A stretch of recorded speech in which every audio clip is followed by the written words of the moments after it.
Well, hello there, my Patreon friends, my community, my family.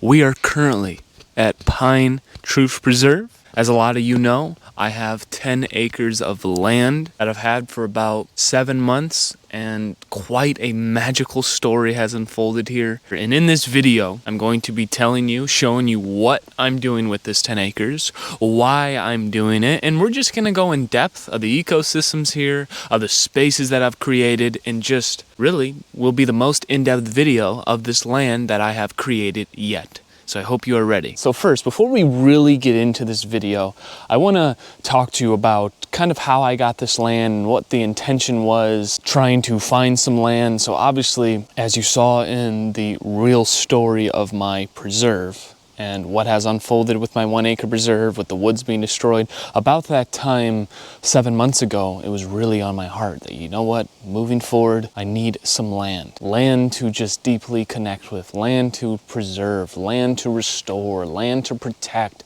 land to learn from. And I was, searching property for sale for multiple months, and honestly, this was a very divine day. I did not see this land one time at all when I've been searching for months, and it just out of the blue popped up. And immediately when I saw this, I just knew. I got this gut feeling in my body, visions that I couldn't even explain at that time came through. And within the week I went up to look at it. It was actually in the middle of winter, and I just knew.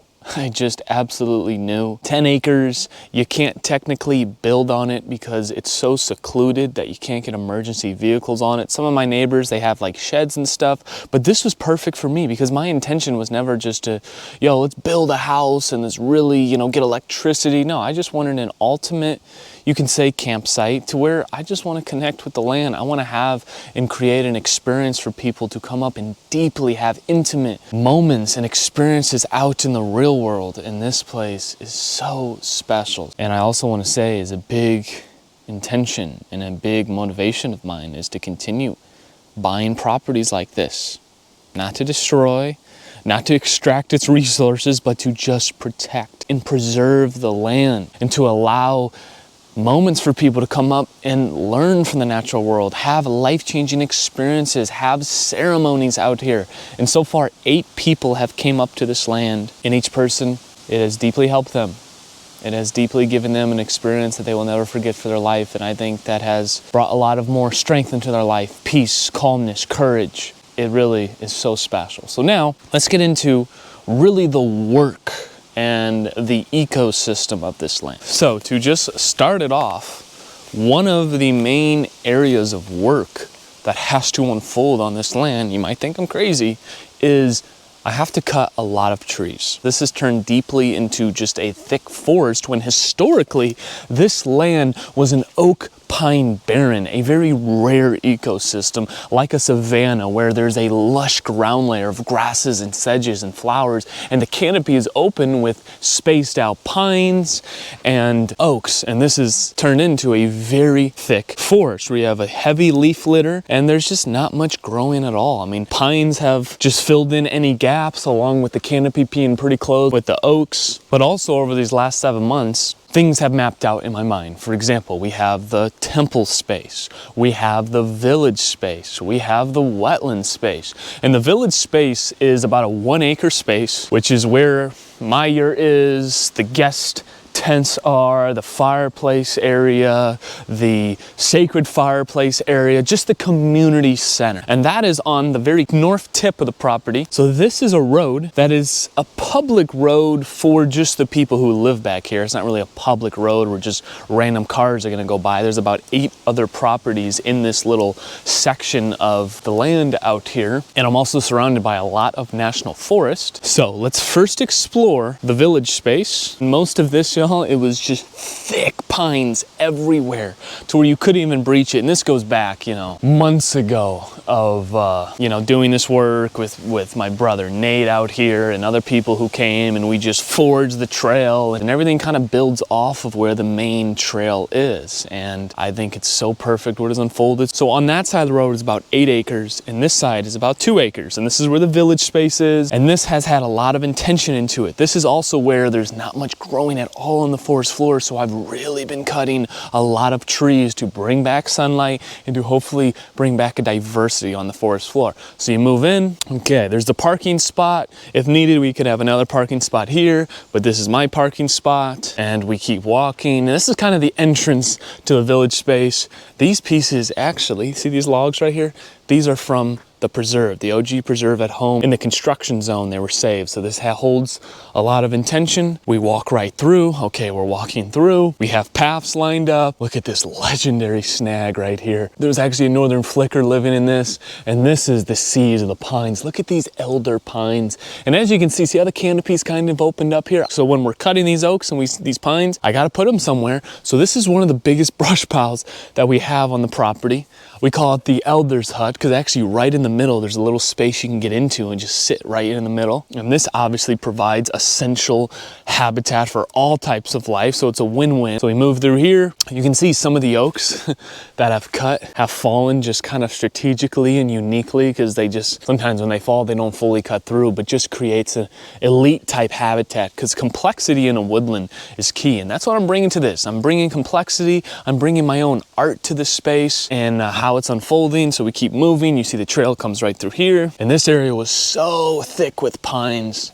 And now you can see how it's kind of getting clear. Sunlight can reach the forest floor here. I'm gonna plug in certain plants here. I'm gonna be throwing seeds that I collect from local areas around here because there is some remnants that are intact of pine barrens of big blue stem, little blue stem, sand coreopsis, horse mint, lupin, liatris. So that's gonna be really exciting to throw seeds down. As you can see, there's also low bush blueberry all over. You got some oak seedlings that will really begin growing heavy because sunlight's reaching the forest floor. And a lot of this work that's gonna unfold, you guys are supporting, you guys are fueling, and I'm so grateful because I cannot wait to what this place is, but also what this place is going to transform into. And I'm just so grateful for your support because it truly goes a long way. Check out these paths. These are actually red pines, but how cool are these paths? So straight ahead, you have my yurt right there. We had one of the other sleeping areas is right over there. Nate had to bring his tent back, but it's right over there. And then through there, can you see it? There's the other tent space. We have a mini shed that we built that really helps just kind of store all the camping gear. So you walk this way, and this is the really eating. This is the kitchen area that still has a lot of work to unfold, but this is, you know, these logs are all over the place. But this is where we have the fire. This is where we cook all of our meals. This is where our firewood is.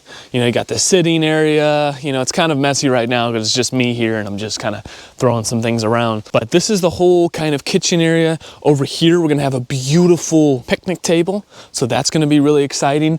This is now the sacred fireplace area where, you know, it's a little more intentional at night. You know, that's also, we have a lot of fires there and we sit, but that's also, I wanted to organize it. That's just where we're cooking. While over here can hold more of an intentional space, can hold more of just a very powerful frequency because the fire is very important here at PT. Check out these seats that I created from one of the oaks. Look at this log that somehow landed perfectly from an oak that I cut. That's what's cool is when I cut down these oaks, I'm opening up the canopy, but I'm deeply able to use these oaks to build up the areas, to create a story through here. Just like right over here, another massive brush pile here. So we come down over here, another oaks that were cut, but also creating legendary snags. And then we come up over here. Trust me, y'all, I was also very hurt when I really realized that, like, okay, if I really want to bring this place back to its glory of an oak pine barren, bring a diversity of wildlife back, truly allow this place to express what it's always meant to be, I gotta cut oaks. I gotta cut oaks, and I love oaks. But I have to. It's just too thick here. The canopy needs to be open, and I want to restore this place back to a barren. That's what this place wants to be. In Michigan, where I'm at in the National Forest, there's enough woodlands that are just like this. Fire has been deeply suppressed, and all of the barren ecosystems have really turned just into a closed canopy thick forest. And I have an opportunity to bring back a very rare diverse ecosystem. Please, I am going to do that. Also in the spring, I brought fire back to the land in certain areas. So that was very exciting. So now look at this legendary seat that was created. This is where we sit at night and have very powerful conversations. This seat right here was just magically created when I cut these oaks down and they just landed so perfectly. I could see me doing a really cool tree house right at the top of that, getting some flat wood and just having a powerful seating seating area. Look at these elders of the white pine all around. I mean, just how legendary is this? So now let's go look at my yurt real quick and I'll show you kind of in depth in there. As you can see, everything is lined out by the logs and we still have a lot of work to do. I mean, there's so much, it's endless work because really every square inch of this land is going to have intention. So here's my yurt that I set up maybe 2 months ago. It's white duck, it's a regatta. It's a super amazing. I'm really happy with it. It's all I need. You know, we have a really pure space in here. I don't know how dark it's gonna be. And I still have work to do. But this is where I've set a lot of intentions in. You know, as you can see, we have our instrument table here, where I'm learning really the art of music. Got some shakers. I have one drum, but I also have a ukulele. This is a rain shaker.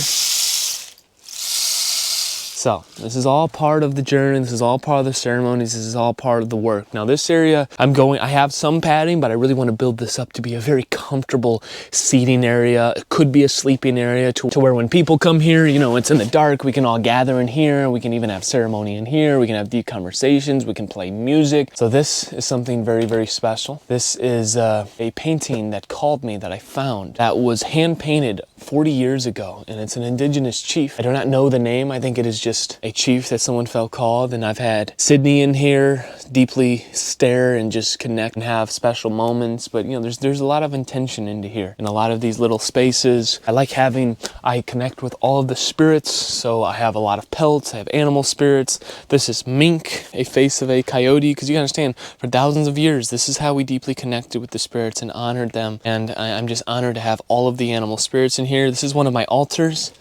When we look at this is actually the Amanita muscaria, a very sacred, beautiful, mystical mushroom. Thank you to the Amanita spirit. Look, we have, of course, mushroom painting because the mushroom is very sacred here. The sacred bison we have. We have a painting that I made 5 years ago.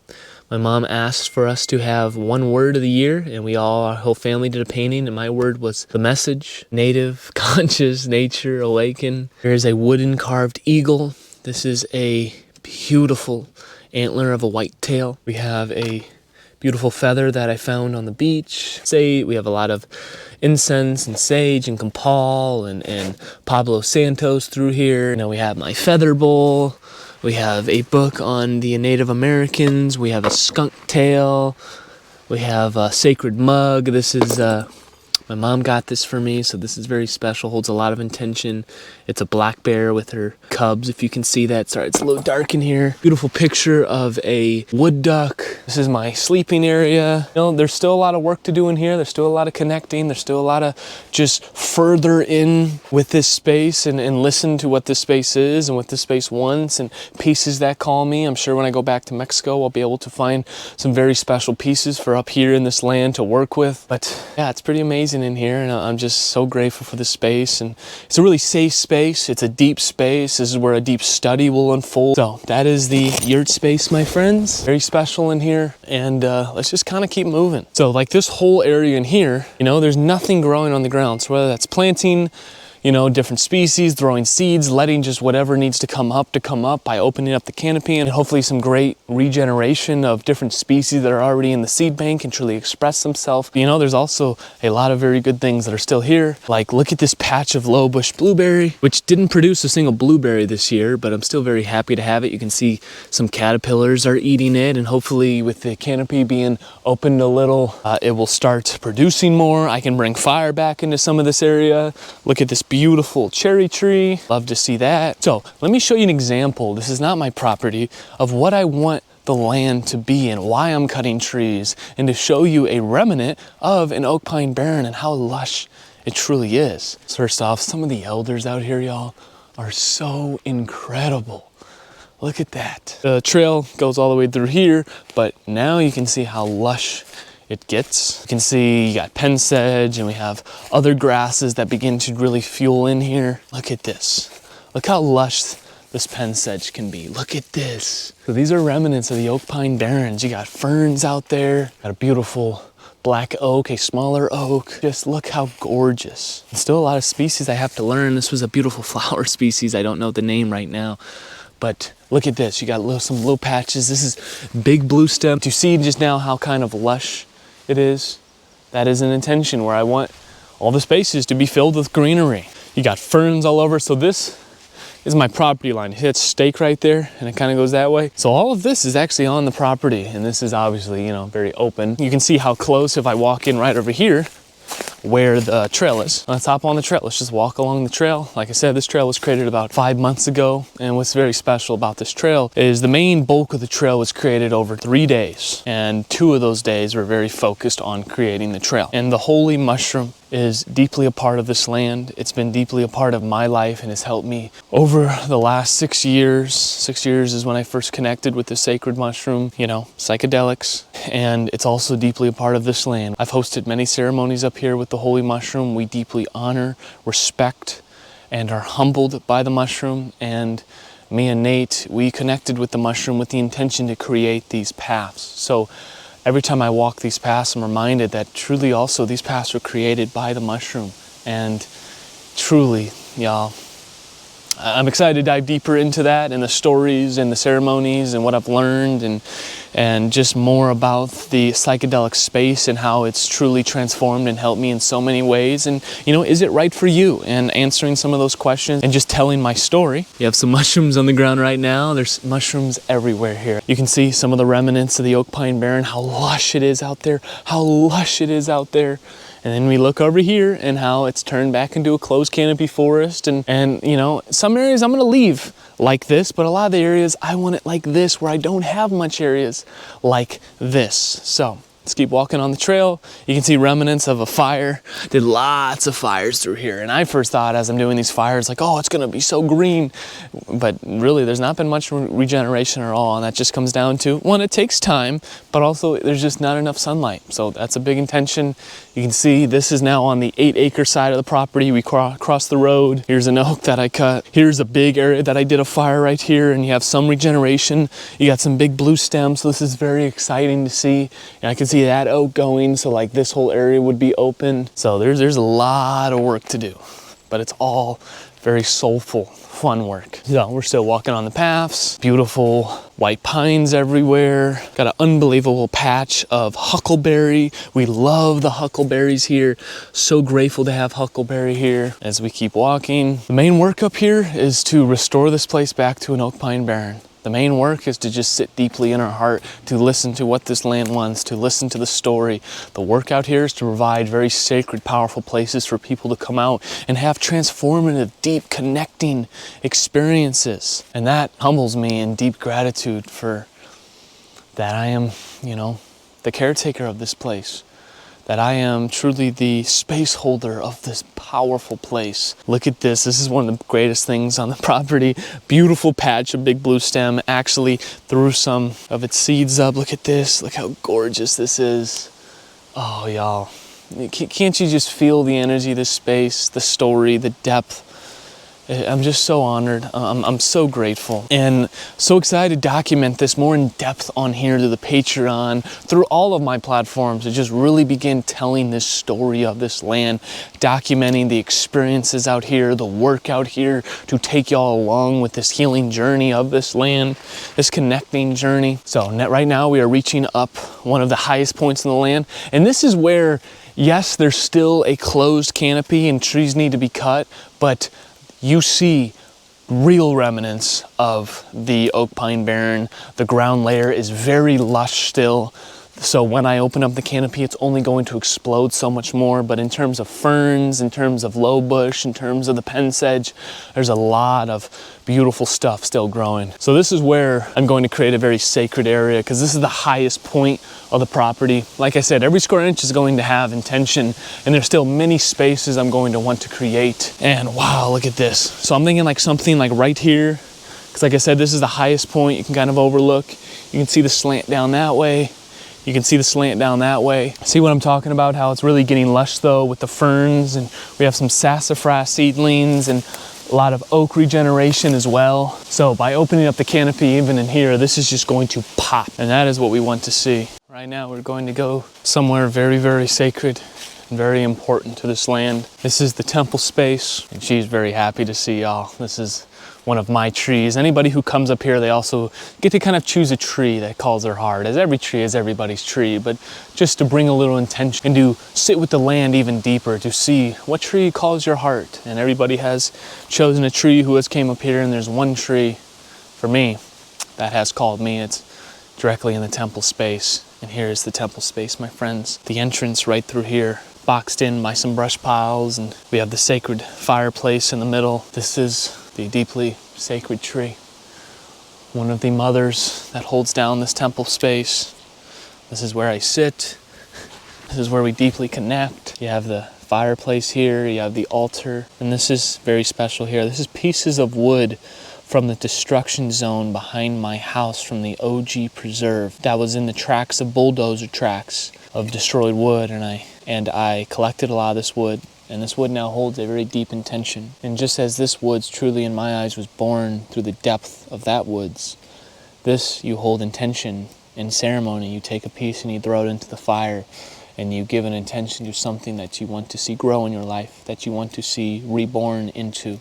And it's a very special energy that's unfolded here. The third time I was here, there was a dead pileated on the side of the road. And at first, of course, this deeply broke my heart to see. But then I also got a understanding that this was also a gift to me, and I need to work with this pileated and honor this pileated and get the feathers from this pileated. So as you see, there's about 15-20 feathers left in this jar, and anybody who has came up, when it's all said and done, I give them a pileated feather to put on their altar at home, to put on a sacred spot, and just to keep the memory and intention of the time that they had up here. And the pileated feather, it's beautiful. It's black and white, so it kind of symbolizes the yin and the yang, the balance, the full circle understanding of kind of what you just went through and how to stay balanced and harmonized when you go back home, and it just holds some deep intention. So very special that we have that. And then somebody else wants to show you themselves. Well, actually, before I do that, here, as we see right here, these are holy mushrooms, psilocybin, and these mushrooms are just a little left, and these mushrooms that are left in here will never be eaten. These mushrooms were the first mushrooms that some of my friends and family had some very beautiful moments with, and I want them to just be and witness the unfolding of the work that they did and just of this land until the end of time. So they will stay in that jar for a very, very long time, and the energy and the spirit of those mushrooms in particular get to stay with us always. Now, some other friends guarded by Sacred Angel that I've had for a very long time. We have more of the envies. As you can see, these were buried in the ground right under the mother tree, and very special. And again, y'all, treating this medicine with respect, with dignity, honoring the traditions, understanding the history of these mushrooms, the depth of these mushrooms, being in ceremony, and again, having a respect, taking this seriously, not just playing around and thinking this is just something, let's have a fun night. This can be very transformational, but also has to be taken with a lot of care, with a lot of love and a lot of respect.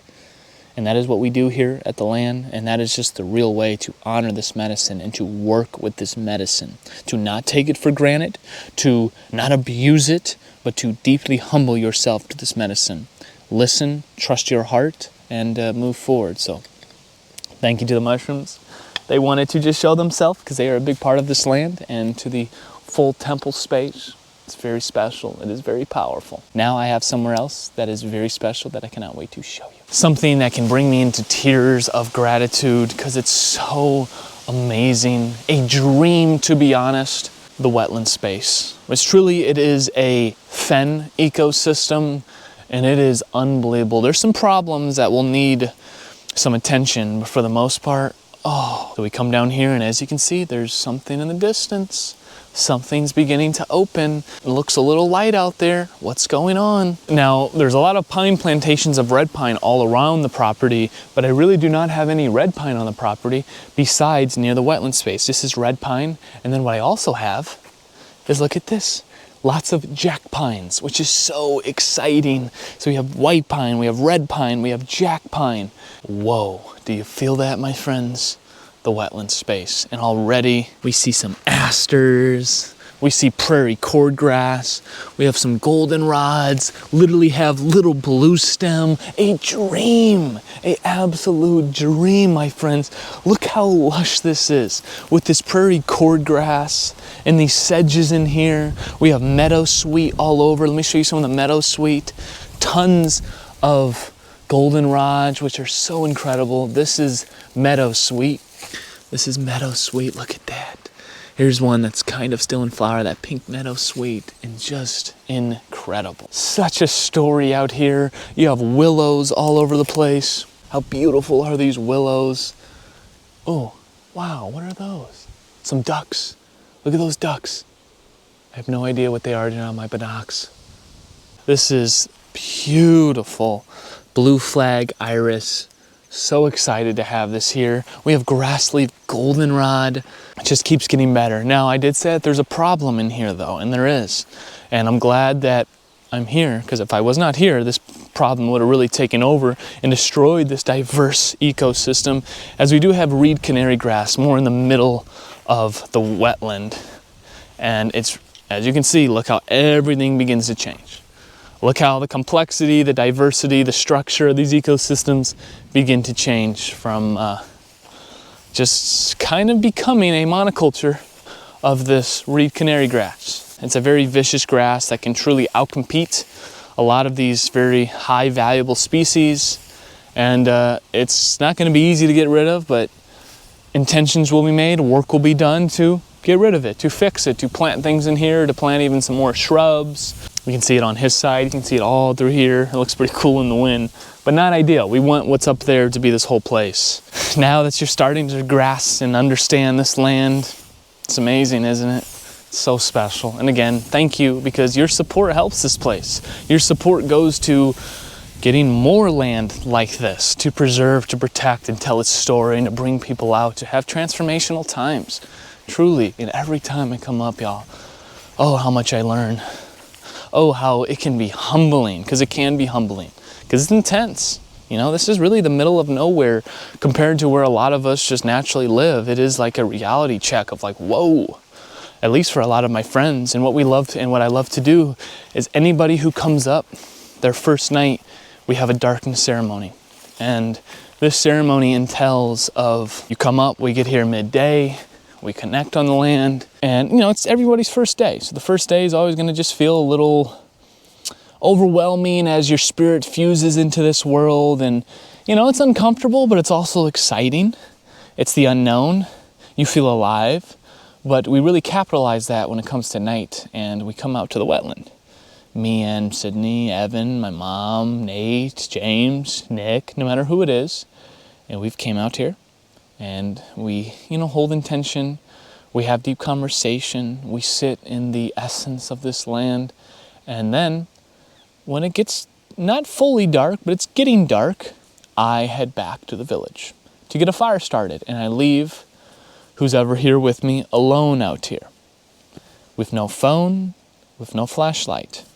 Now it's different for everybody. If I trust you enough to know that you can handle it, that's what we do. No phone, no flashlight, and you have to sit out here until it gets pretty damn dark by yourself. You have to embrace that darkness. You have to sit into that energy, that humbling energy. You will see very clearly just how solid you are in your own mind, in your own spirit, and you have to make your way back to the village alone. And everybody has done it and has successfully made it back. And that is just a moment that for some, very humbling. For some, they were fine the whole time. They embraced it. They actually deeply enjoyed it. But there will always be a moment when you're in that darkness for the first night and thoughts come up of, what if I get lost? What if I can't make it back? What if something happens? What if there's a black bear out here? All of these thoughts. But in that moment, you can do nothing but kind of surrender and just trust yourself to find your way back. And in that process, for some people, something's born, a new strength, a new courage. That in the moment, maybe you don't even realize, but then, you know, 4 weeks later, you're in a situation that usually you would get really upset in, but you just have a newfound calmness and strength. And like, wait a minute, let me just ground, let me center myself, and let me make my way back. And make my way back to my center, and make my way back to myself. And That is a very powerful energy, and I'm grateful for this ceremony that continues to unfold and hold deep intention here. That's why this wetland is very powerful. That's why this land is very powerful. And then topping that off with the medicine journeys and ceremonies that we have out here, and just continuing to just sit in the truth of the natural world and the story that this land has for all of us, and to shine deep light on our own message and our own work that we need to do. It's just very important right now. And that is why this land is very important for myself and for anybody who comes in contact with it. I'm grateful to now share this land deeper with you, for you to deeply understand this land. And there's going to be so much more in depth that I'm going to be posting about this land and the work and the details and the ecosystems and the birds. But this is kind of that intro video, you know, what am I doing with this land? Kind of got an idea, and just why. It's some really important work that I'm doing right now that calls my heart deeply, and I have learned so much, and I still have so much to learn. That's the most beautiful thing, is I've learned a lot, y'all, but also deeply humbled and realize I have so much to learn. I have so much to learn, and I'm just really excited for that journey, and I'm fully embracing every stage of my life right now, and also being very patient. But also, you know, I've had some powerful moments out here and just anywhere out in the natural world over my life that have had some very deep confirmation that, you know what, I am here to do something pretty big.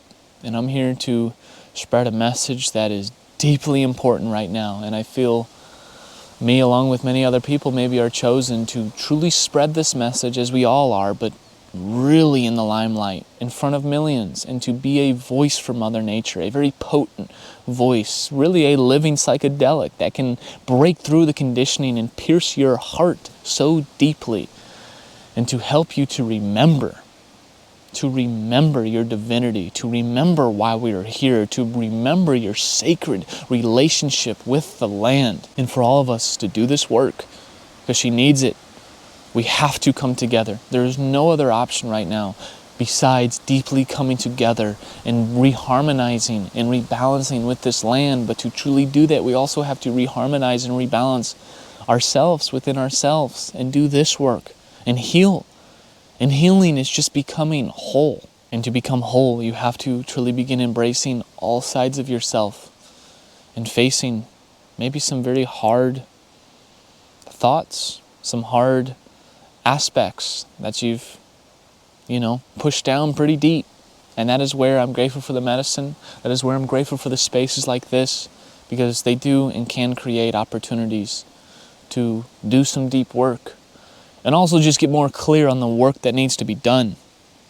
Because these medicines are not just going to completely fix you, heal you. They will show you, they will deeply help you, but ultimately it's also just up to us in our daily life to show up and do this work and to live the embodiment of who and what we know we need to be and do. So my friends, that concludes this video. Again, from the bottom of my heart, hey, thank you. Thank you for supporting me. Thank you for trusting in me, because it really helps. And it is bringing so much fuel to my heart, a new fire. It's you just committing and you trusting and you seeing the value in what I have to bring, and also just like trusting that, you know what, I am going to do something good in this world and you all are going to see it, and you being here really warms my heart, and I thank you. So I hope you appreciate this intro to Pine Truth. I hope you feel the energy and love of this land and the story that has to come. And I hope you continue to stick around and be deeply a part of this community for life, my friends, for life. Because we, together, are going to save this planet. One property, one native garden, one piece of land at a time. And spread this message to every corner of the earth. This divine, true message of remembering and returning home. Returning home. Blessings, my friends. Thank you.